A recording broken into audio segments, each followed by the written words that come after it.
Bangladesh plan to attack India, জঙ্গি ঢুকিয়ে দিয়ে নাশকতার ছক কষছে। বুঝতে পারছেন কেমন তারেক রহমান? বোঝা যাচ্ছে খলিলুর রহমান আসলে কিরকম। যেখানে অনেক মানুষের সমাগম হয় এরকম জায়গা থেকে কিন্তু তারা একটা বড় সড় নাশকতার ছক কষেছিল, আর সেটাই বানচাল হয়ে গেল মুহূর্তে। কিভাবে? সেখানে লেখা রয়েছে ফ্রি কাশ্মীর। আরে ফ্রি কাশ্মীরের পোস্টার কেন দিল্লিতে সাজাতে হচ্ছে? কি কারণে? এই উমর ফারুক নাকি বাংলাদেশ পর্যন্ত গিয়েছিল এই সাব্বির আহমেদ লোনের সঙ্গে দেখা করতে। কেন?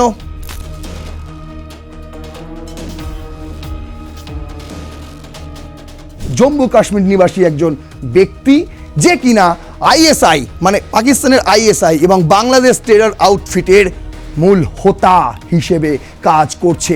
এই মুহূর্তে ইনলিগাল রুটও ব্যবহার করছিল, তৈরি করে ফেলেছিল ভারত বাংলাদেশের মধ্যে। বুঝতে পারছেন? অবৈধ রাস্তা। আর সেই রাস্তা দিয়ে কিন্তু ঢোকানো হচ্ছিল যুবদের, যুব বাংলাদেশিদের। পাকিস্তান সরাসরি ভারতে আক্রমণ করতে পারে তো, লস্কর তৈবা সরাসরি ভারতে আক্রমণ করতে পারে তো, তাহলে বাংলাদেশকে কেন ব্যবহার করা হচ্ছে? তাহলে কি মনে করছেন তারেক রহমান নিরপেক্ষ? কি মনে করছেন খলিলুর রহমান নিরপেক্ষ?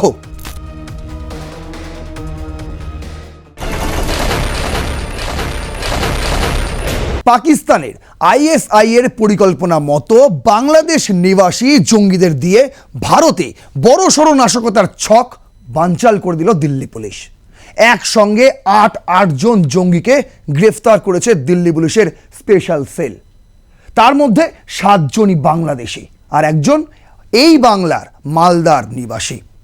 ঠিক সেই সময় এই ঘটনা ঘটল যে সময় ভারত বাংলাদেশের ভিসা পরিষেবা পুনরায় চালু নিয়ে প্রায় কথাবার্তা ফাইনাল, একদম শেষ পর্যায়ে। বুঝতে পারছেন? একদিকে জঙ্গি পাঠিয়ে নাশকতার ছক তৈরি করা হচ্ছে, আবার অন্যদিকে সম্পর্ক ভালো করব দেখিয়ে ভিসার পরিষেবা পুনরায় চালু করার চেষ্টা চলছে বাংলাদেশের তরফে। আজকে এই বিষয় নিয়েই আপনাদের সঙ্গে আমি রয়েছি। নারায়ণ শুরু করছি রণক্ষেত্র। ইন্ট্রো বেশি দীর্ঘায়িত করব না, কারণ আজ এপিসোডে অনেক তথ্য রয়েছে। শেষ পর্যন্ত দেখবেন যদি মিস না করতে চান। তাহলে চলুন শুরু করছি রণক্ষেত্র। দেখুন আজকের আমাদের headline, Bangladesh plan to attack India. আসলে বাংলাদেশের প্ল্যান নাকি পাকিস্তানের প্ল্যান? এখানে দেখুন এই যে ছবিটা দেখছেন, এই হচ্ছে মূল হোতা। গ্রেপ্তার হয়েছে কারা? এই একজন গ্রেপ্তার হয়েছে, এই একজন গ্রেপ্তার হয়েছে, এরা দুজন কলকাতা থেকে গ্রেপ্তার হয়েছে, আরও 6 জন গ্রেপ্তার হয়েছে তামিলনাড়ু থেকে। আর গ্রেপ্তার হয়নি কারা? হয়নি এই ব্যক্তি এবং হয়নি এই ব্যক্তি। আপনারা চেনেন, ইনি হাফিজ সঈদ এবং এনার নাম সাব্বির আহমেদ লোন। বলা হচ্ছে কাশ্মীরের নিবাসী, কিন্তু এই মুহূর্তে তিনি রয়েছেন বাংলাদেশে ঘাপটি মেরে। একদিকে যখন এই ছবি উঠে আসছে, অন্যদিকে আবার দেখুন এই ছবিও উঠে আসছে। একদিকে প্রণয় ভার্মা এবং খলিলুর রহমান, বুঝতে পারছেন, হাত মেলাচ্ছেন। কেন? প্রণয় ভার্মা ওই রবিবার, যেই রবিবার এই 6 জনকে গ্রেপ্তার করা হয়, সেই দিন প্রণয় ভার্মা বাংলাদেশের খলিলুর রহমানের সঙ্গে বৈঠক করছেন এবং বলছেন ভারত বাংলাদেশের মৈত্রী আবার ফিরিয়ে নিয়ে আসতে হবে। তাহলে চলুন দেখি কি বলছে গল্পটা। শুনুন, এখনো ভিসা পরিষেবা সেভাবে চালু হয়নি। কিছু কিছু ক্ষেত্রে চালু হয়েছে, কিন্তু পর্যটন ক্ষেত্রে এখনো চালু হয়নি। তা সত্ত্বেও দেখুন 21শে ফেব্রুয়ারি মানে ভাষা দিবসের দিন একটা ট্রায়াল রান হয়ে গেল। কিসের? Agartala Dhaka Kolkata international bus service resumes. CM doctor Manik Saha hails Indo Bangla ties as inseparable. Tripura info এই খবর করেছে, সেখানে তারা লিখেছে যে after a prolonged suspension the much anticipated Agartala Dhaka Kolkata international bus service resumed operations today, মানে 21শে ফেব্রুয়ারি শনিবার, যেদিন ভাষা দিবস উদযাপন হয়। Restoring a crucial road link between north east India and Bangladesh. এই সেই প্রথম বাস। দেখতে পাচ্ছেন এখানে ত্রিপুরার মুখ্যমন্ত্রীও রয়েছেন। দেখুন এর নাম দেওয়া হয়েছে রয়্যাল মৈত্রী, যেটা ছিল আপনারা জানেন। এটা হচ্ছে শুরু হবে আগরতলা থেকে। আগরতলা থেকে বাসটা শুরু হয়, তারপর ভায়া ঢাকা হয়ে কলকাতায় পৌঁছয়। আর এর পরেই এটা 21 তারিখ ঘটে। এর পরেই 22 তারিখে দেখুন কি ঘটনা ঘটেছে। ৮ জন জঙ্গি ধরা পড়েছে এই ভারতের ভূখণ্ডে। ছজন ধরা পড়েছে তামিলনাড়ু থেকে এবং দুজন ধরা পড়েছে এই কলকাতা থেকে। দ্য হিন্দু করেছে খবরটা, 8 persons with alleged links to Pakistan, Bangladesh terror outfits arrested from Bengal and Tamil Nadu. According to the police, phones recovered from the 8 arrested, one identified to be from West Bengal and the rest as Bangladesh nationals, revealed that they had done recognized of different cities and had been planning major terror activities in heavy footfall and sensitive areas. বুঝতে পারছেন, যেখানে অনেক মানুষের সমাগম হয় এরকম জায়গা থেকে কিন্তু তারা একটা বড় সড় নাশকতার ছক কষেছিল, আর সেটাই বানচাল হয়ে গেল মুহূর্তে। কিভাবে দেখুন, পুরো খবরটা পড়ুন তাহলেই বুঝতে পারবেন। গল্পটা শুরু হয়েছিল 7ই ফেব্রুয়ারি, তখনও বাংলাদেশে ভোট হয়নি। On February 7, some miscreant had affixed some objectionable posters at various metro stations across Delhi. Delhi জুড়ে মেট্রো স্টেশনের ধারে ধারে পোস্টারে লেখা হয় কি, কিছু নিষেধাজ্ঞামূলক পোস্টার। আমি বলে দিচ্ছি সেই পোস্টারে কি রয়েছে। হিন্দু ছাপেনি, কিন্তু আপনারা টুইটারে গিয়ে সার্চ করে দেখুন, সেখানে লেখা রয়েছে ফ্রি কাশ্মীর। আরে ফ্রি কাশ্মীরের পোস্টার কেন দিল্লিতে সাজাতে হচ্ছে, কি কারণে? এখান থেকেই প্রশ্নটা জাগে। দেখুন, the metro police immediately identified the miscreants and the routes they took for leaving the city. তারপরে দিল্লি মেট্রো পুলিশ কিন্তু ওই সমস্ত অজ্ঞাত পরিচয় ব্যক্তিদের ট্র্যাক করতে শুরু করে এবং তারা যেই পথে শহর ছাড়ে সেই পথে কিন্তু অনুধাবন শুরু হয়। The case was formally transfer to the special cell on February 13। 13ই ফেব্রুয়ারি, মানে 12ই ফেব্রুয়ারি বাংলাদেশে ভোট হয়ে গেল। এবার 13ই ফেব্রুয়ারি এই কেসটি দিল্লি পুলিশ তুলে দেয় স্পেশাল সেলের হাতে। They were tracked down to Kolkata in West Bengal by a team of a special cell. এবার ওই স্পেশাল সেলের একটি টিম কলকাতায় আসে ওই রুট অনুধাবন করে। বুঝতে পারছেন? এবার দেখুন, বলছে 2 persons namely Umar Farooq and Rabiul Islam. এই হচ্ছে উমার ফারুক এবং রবিউল ইসলাম, এদের দুজনকে কিন্তু প্রথম গ্রেপ্তার করা হয়। Were arrested said Pramod Singh Kushwaha, additional commissioner of police of the special cell. Delhi পুলিশের যে বিশেষ শাখা, সেই বিশেষ শাখার প্রমোদ সিং কুশওয়াহা অ্যাডিশনাল কমিশনার, তিনি এই কথা জানান যে উমার ফারুক এবং রবিউল ইসলাম এই দুজনকে গ্রেফতার করা হয়েছে। কারা এরা? Farooq was identified to be from Malda in West Bengal and Rabiul as a Bangladesh national. এদের মধ্যে একজন হচ্ছে উমার ফারুক, যে এই বাংলারই মালদার নিবাসী, মালদায় তিনি থাকেন। আরেকজন যে বলছে রবিউল ইসলাম, তিনি বাংলাদেশি। বলছে কি, this two had affixed posters in Delhi previously too. এরাই নাকি দিল্লিতে গিয়ে ওই পোস্টারিং করেছিল যেখানে লেখা ছিল ফ্রি কাশ্মীর। আর দ্য অফিসার অ্যাডেড, এটাই বলছেন অফিসাররা, according to the police they were operating on the commands of a former terror handler Sabbir Ahmed Lone. এখানে একটা নাম আসে, সাব্বির আহমেদ লোন, যাকে প্রথমেই আপনাদের দেখালাম। হাফিজ সাইদের পাশেই যার ছবি রয়েছে, এই যে দেখুন, এই সেই ব্যক্তি সাব্বির আহমেদ লোন। কি আছে এর বক্তব্য, কিভাবে আসছেন নাম? বলছে কি, এ হচ্ছে ফর্মার টেরর হ্যান্ডলার। এই সাব্বির আহমেদ লোন একসময় জঙ্গিদের হ্যান্ডলার ছিলেন, এটাই বলছে দা হিন্দু। কিন্তু এখন কি তিনি, সেটাই আগে দেখব। দেখুন, বলছে নাও বেসড ইন বাংলাদেশ, মনে করা হচ্ছে এখন তিনি বাংলাদেশে ঘাপটি মেরে বসে আছে। He had been arrested in 2007 and had connections with Lashkar e Taiba. 2007 সালে লস্কর ই তৈবার সঙ্গে যুক্ত থাকার জন্য গ্রেপ্তার করা হয়েছিল এই সাব্বির আহমেদ লোনকে। যদিও আপন রিলিজ ফ্রম প্রিজন ইন 2019, যদিও 19 সালে সে আবার জামিনও পেয়ে যায়। He had recommends his terrorist activities and established contact with the Lashkar, the police said. বলছে তার কাছে বিভিন্ন জঙ্গি কার্যকলাপের চিহ্ন পাওয়া যায় এবং লস্কর ই তৈবার সঙ্গে যে তার অনবরত যোগাযোগ রয়েছে সেই সমস্ত ধারণা কিন্তু পাওয়া যায়। এবার কি বলছে দেখুন, উমার ফারুক যে এই বাংলার মানে মালদার বাসিন্দা, সে বলছে had allegedly been in touch with Sabbir Ahmed, had also travel to Bangladesh to meet him. এই উমার ফারুক নাকি বাংলাদেশ পর্যন্ত গিয়েছিল এই সাব্বির আহমেদ লোনের সঙ্গে দেখা করতে। কেন, কি কারণে? এখানেই গল্প দেখুন। The police said that he had recruit 6 other Bangladesh nationals working in Tirupur in Tamil Nadu and had conducted dry runs of pasting these posters across various cities in the country including Delhi and Kolkata on the commands of Sabir. সেই যে গেছিল বাংলাদেশে সাবিরের সঙ্গে দেখা করতে, তারপর ফিরে এসে এই নাকি এই 6 জনকে যারা তামিলনাড়ু থেকে গ্রেপ্তার হয়েছে, এই 6 জনকে নাকি রিক্রুট করেছিল কে? উমর ফারুক। এবং এই 6 জন কিন্তু প্রত্যেকেই বাংলাদেশি ছিল। এবার দেখুন, বলছে এদেরকে তামিলনাড়ুতে ফিট করা হয়েছিল এবং এদেরকেই বলে দেওয়া হয়েছিল যে ঘুরে ঘুরে দেশের বিভিন্ন শহরে এই ধরনের পোস্টারিং করো যাতে উগ্রবাদ ছড়িয়ে দেওয়া যায়। আর এই কথাগুলো, এই যে কার্যকলাপ করেছিল উমর ফারুক, কার কথায়? সাব্বির আহমেদ লোনের কথায়। তেমনটাই বলছে দ্য হিন্দু। তারপর দেখুন, those arrested are said to be Bangladesh nationals and had been working in garment factories in Tamil Nadu and West Bengal, the police said. যে 8 জনকে গ্রেপ্তার করা হয়েছে তারা প্রত্যেকেই কিন্তু বস্ত্র শ্রমিক হয়ে এই ইন্ডিয়াতে এসেছিল। 2 জন বাংলা থেকে অ্যারেস্ট, 6 জন তামিলনাড়ু থেকে অ্যারেস্ট। কিন্তু মজার বিষয় হচ্ছে এটাই যে এই 8 জন প্রত্যেকেই কিন্তু বস্ত্র শ্রমিক ছিল এবং স্থানীয় কারখানায় তারা নিয়োগও পেয়ে গিয়েছিল। ভেবে দেখুন, মানে কতটা ধান্দাবাজ হয়ে ঢুকেছিল এরা, একটা বড়সড় নাশকতার প্ল্যান এরা করছিল। কি বলছে? Umar and Rabiul had been staying at an expensive house in Kolkata. তারা পেশায় বস্ত্র শ্রমিক, কিন্তু কলকাতায় একটা নামজাদা দামি বাড়িতে, ফ্ল্যাট বলতে পারেন, সেখানে তারা থাকতো।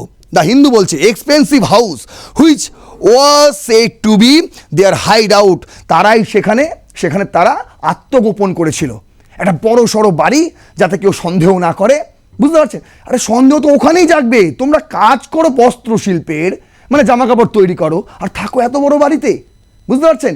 দিল্লি থেকে পুলিশ এসেছিল, স্পেশাল সেলের পুলিশ এসে কলকাতা থেকে এদের 2 জনকে অ্যারেস্ট করে। ফারুক, উমর ফারুক একজন, আরেকজন হচ্ছে রবিউল ইসলাম। বলছে কি, interrogations revealed that they had plan to take the men working in Tamil Nadu to Kolkata and engage them in terror activities, the special set. তাদেরকে যে তদন্ত করা হয়েছে, জিজ্ঞাসাবাদ করা হয়েছে, সেখানেই কিন্তু উঠে এসেছে যে একটা বড় সড়ো তারা জঙ্গি কার্যকলাপ ঘটাতে যাচ্ছিল। তার আগে আপনারা জানেন যে 21শে ফেব্রুয়ারি সেন্সিটিভ ইস্যু ছিল, লাল কেল্লাকে ঘিরে ফেলা হয়েছিল যাতে কোনো অপ্রীতিকর ঘটনা লাল কেল্লা জুড়ে না হয়। আর পরেই, মানে শনিবারের কথা বলছি, আর পরেই রবিবার এই 8 জনকে গ্রেপ্তার করা হলো। এখানে 2 জনকে দেখতে পাচ্ছেন, আরও 6 জনের ছবি ইতিমধ্যেই কিন্তু সোশ্যাল মিডিয়ায় আপনারা দেখতে পাবেন। এবার যার কথা বলা হচ্ছে সাবির আহমেদ লোন। বুঝতে পারছেন কেন আমি রেখেছি হাফিজ সাইদের সঙ্গে ছবি? কারণ হাফিজ সাইদের ডান হাত হিসেবে কাজ করে এই মুহূর্তে সাব্বির আহমেদ লোন। বলছে কাশ্মীর নিবাসী, কিন্তু থাকেন এই মুহূর্তে বাংলাদেশে।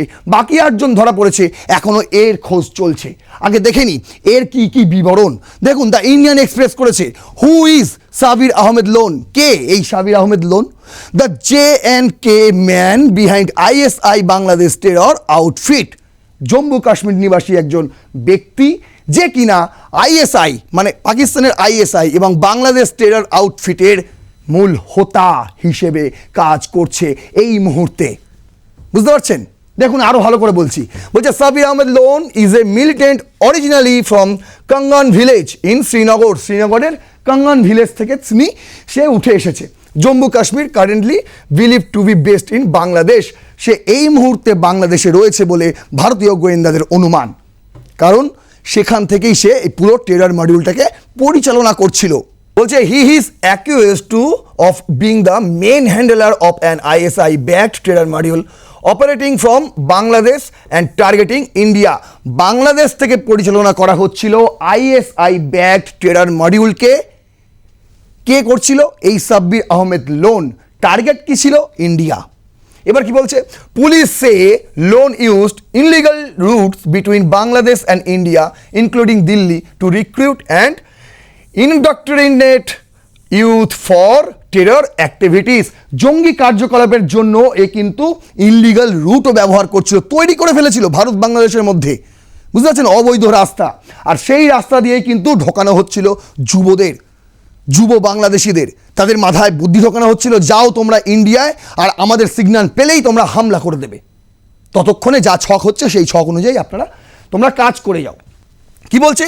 হি allegedly visited Shaheen Bagh in Delhi last year for recruitment and indoctrinated purpose. বলছে একই কারণে শাহিনবাগে লাস্ট ইয়ার মানে 2025-এ শাহিনবাগে গিয়েছিল এই সাব্বির আহমেদ লোন, দিল্লির শাহিনবাগে।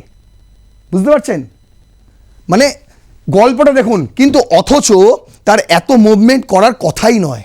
2019 সালে সে যখন জামিন পেয়েছিল তাকে এরকমই শর্ত দেওয়া হয়েছিল যে সে বেশি মুভমেন্ট করতে পারবে না, কিন্তু তা সত্ত্বেও দেখুন তার তো থাকার কথা ছিল এখন কাশ্মীরে, যেহেতু কাশ্মীরে তার জন্মস্থান, কিন্তু রয়েছে কোথায়?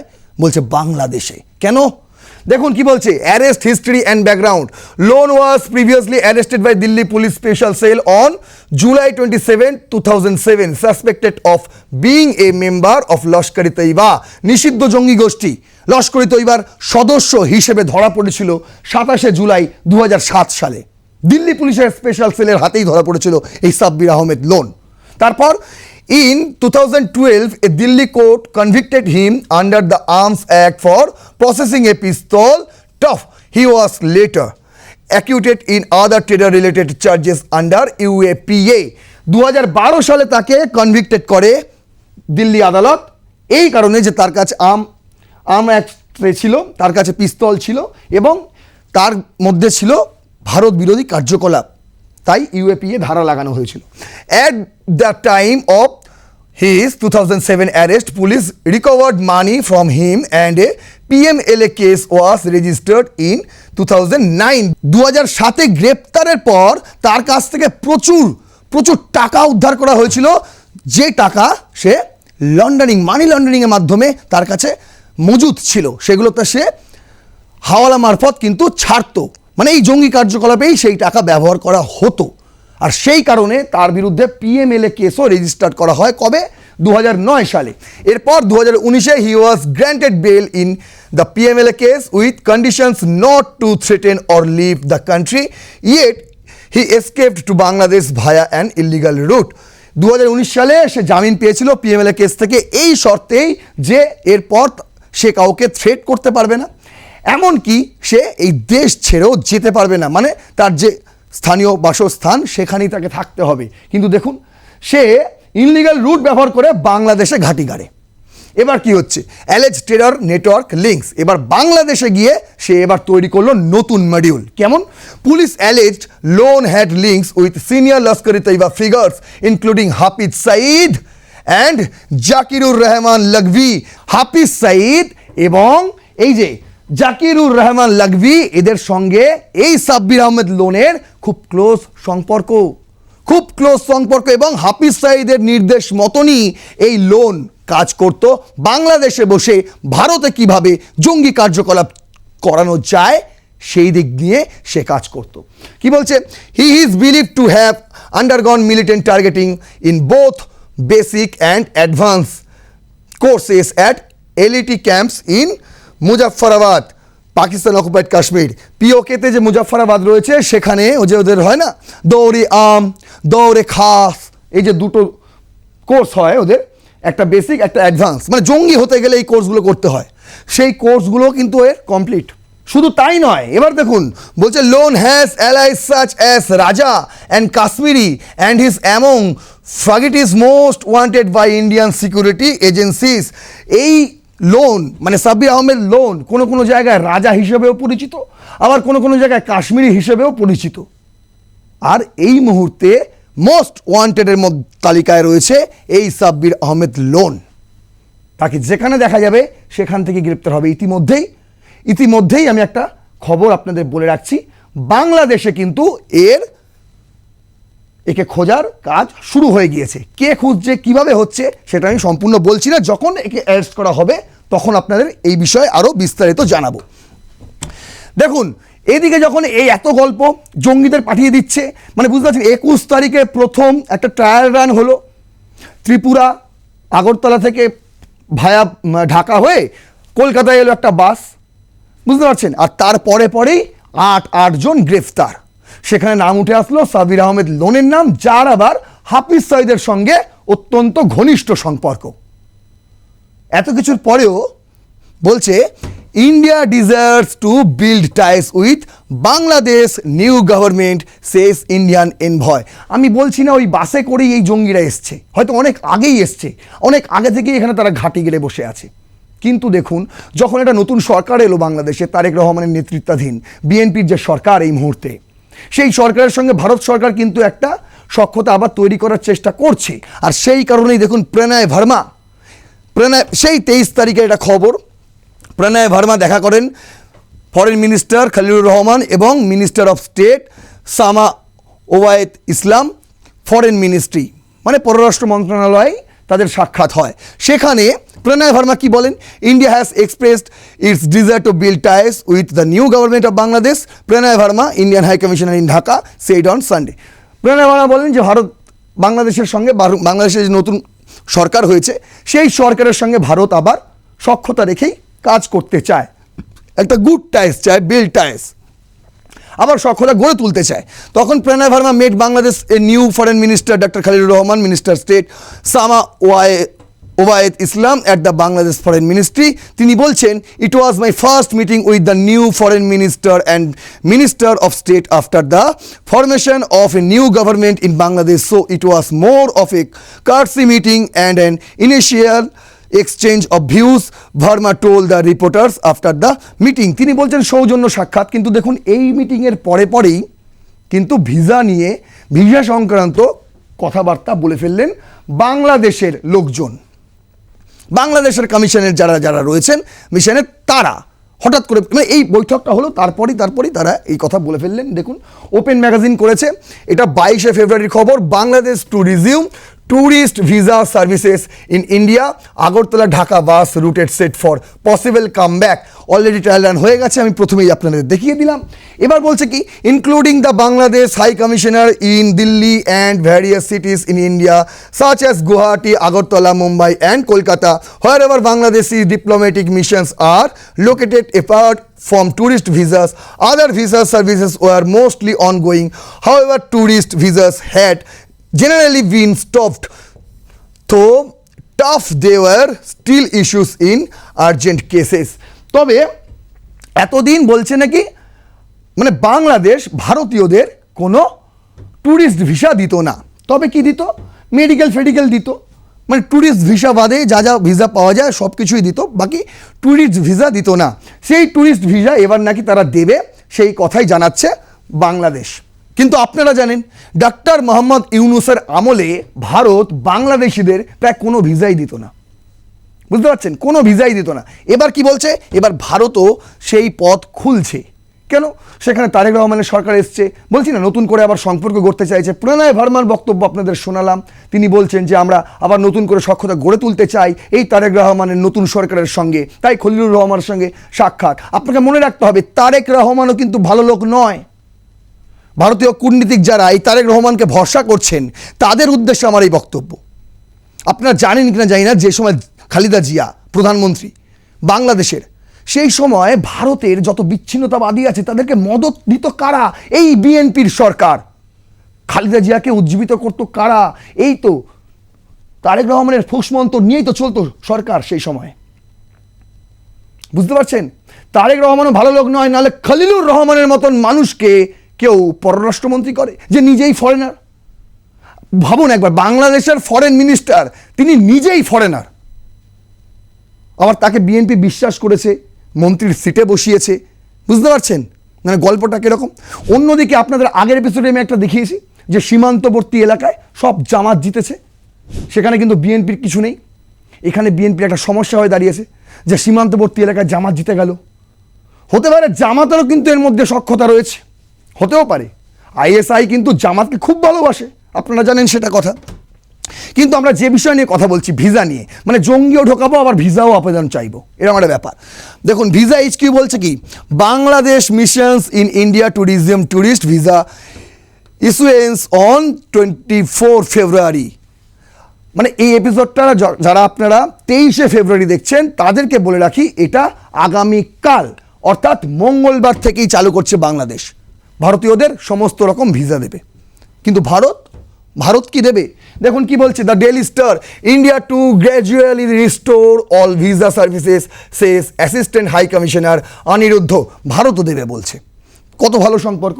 বলছে all categories of Indian visas will gradually return to the normal processing levels said the assistant high commissioner of the assistant high commission of India in Sylhet Aniruddha Das. সিলেটে যে হাই কমিশন রয়েছে সেখানকার assistant high commissioner Aniruddha Das তিনি এই বক্তব্য রাখেন। তিনি বলেন যে আমরা এবার সব রকম ভিসা আস্তে আস্তে ধীরে ধীরে চালু করতে চাইছি। কি বলছেন? At present medical and double entry visas are being issued. এই মুহূর্তে মেডিকেল এবং ডবল এন্ট্রি ভিসাস ইস্যু করা হচ্ছে। And initiatives have been taken to resume travel visas and other categories. এরপর আমরা ট্যুরিস্ট ভিসা যাকে বলে সেই ভিসাও কিন্তু চালু করবে। He said while exchanging views with journalist at the Sylhet জেলা প্রেস ক্লাব ইয়েস্টারডে। সিলেট জেলা প্রেস ক্লাবে এই বক্তব্য রাখেন অনিরুদ্ধ দাস। তার মানে বুঝতে পারছেন এখানে কিন্তু একটা বিল্ড আপের গল্প চলছে, মানে সব কিছুই শুরু হয়ে যাবে। যদি আপনি সেদিকে নজর রাখেন তাহলে 24শে ফেব্রুয়ারি থেকেই ভারতীয়রাও বাংলাদেশের সমস্ত ভিসা পাবে এবং বাংলাদেশিরাও ভারতের সমস্ত ভিসা পাবে। কিন্তু এটা 24শে ফেব্রুয়ারি বলতে পারছি না, মানে বাংলাদেশিরা ভারতের সমস্ত ভিসা পাবে 24শে ফেব্রুয়ারি থেকে, সেটা এখনও ক্লিয়ার নয়। কিন্তু ভারতীয়রা 24শে ফেব্রুয়ারি থেকে বাংলাদেশের সমস্ত ভিসা পাবে, এটা ক্লিয়ার। বুঝতে পারছেন? এই একটা সম্পর্ক তারা স্থাপন করার চেষ্টা করছে। অন্যদিকে জঙ্গি ঢুকিয়ে দিয়ে নাশকতার ছক কষছে। বুঝতে পারছেন কেমন তারেক রহমান? বোঝা যাচ্ছে খলিলুর রহমান আসলে কীরকম।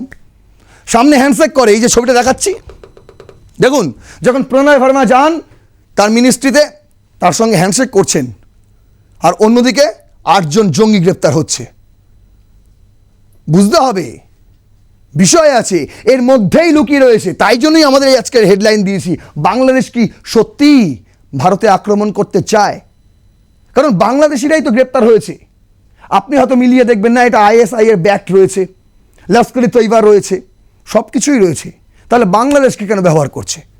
পাকিস্তান সরাসরি ভারতে আক্রমণ করতে পারে তো, লস্কর ই তৈবা সরাসরি ভারতে আক্রমণ করতে পারে তো, তাহলে বাংলাদেশকে কেন ব্যবহার করা হচ্ছে? তাহলে কি মনে করছেন তারেক রহমান নিরপেক্ষ?